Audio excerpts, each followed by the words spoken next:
Our country leads in energy production and innovation.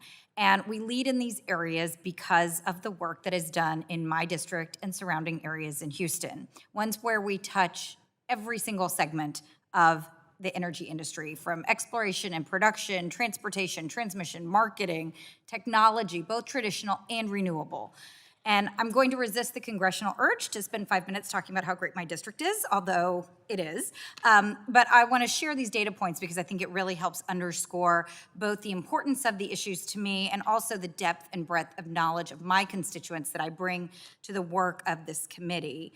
And it's with that in mind that I am glad to say I've heard a lot of things I agree with today from our witnesses, from my colleagues on both sides of the aisle, but I have also heard a few things I disagree with.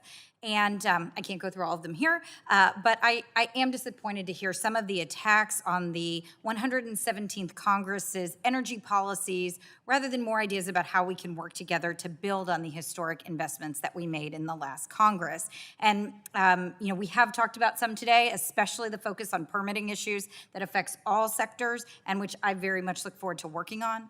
But I do think it's important to underscore that the Infrastructure Investment and Jobs Act and the Inflation Reduction Act that we passed last Congress are historic pieces of legislation that make energy and infrastructure investments that further strengthen American energy security and drive innovation for our energy future.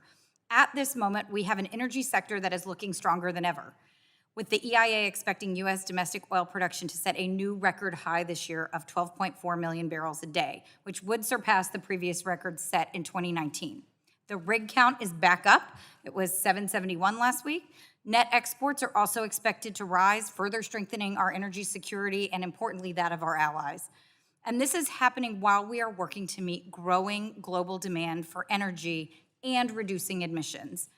The bottom line is that we need to do all of the things we are doing and more, and we need a holistic approach. So I really look forward to talking about what that is and how we come together to do that on this committee, this Congress. But for today, I want to focus my questions on one of the programs that we passed in the bipartisan infrastructure law, funding for the implementation and design of regional hydrogen hubs. And through this program, Congress authorized the development of multiple hydrogen hubs to advance the country's clean hydrogen sector. And the Department of Energy will select 6 to 10 regions to establish these hydrogen hubs. Mr. Crenshaw and I recently led a letter to Secretary Granholm making the case, not surprisingly, for the department to select Houston as a location for a hydrogen hub under the program. So I want to direct my question first to Dr. Unruh Cohen. In the interest of time, I'm going to ask this, and I have a quick follow-up if we can get to it. If not, I'll submit it to you for the record. But can you just talk a little bit about how this program will advance hydrogen technology deployment and why federal support is essential in emerging technological sectors like hydrogen? Yes, and I will sing Houston's praises in the process because they are a great example of where industry, academia, the local government have come together to identify we need to take our strengths and talents in the energy industry and expand that. And so I think you will be a good candidate for the hydrogen hub. The program will drive these types of partnerships between industry and the federal government to develop the new technology.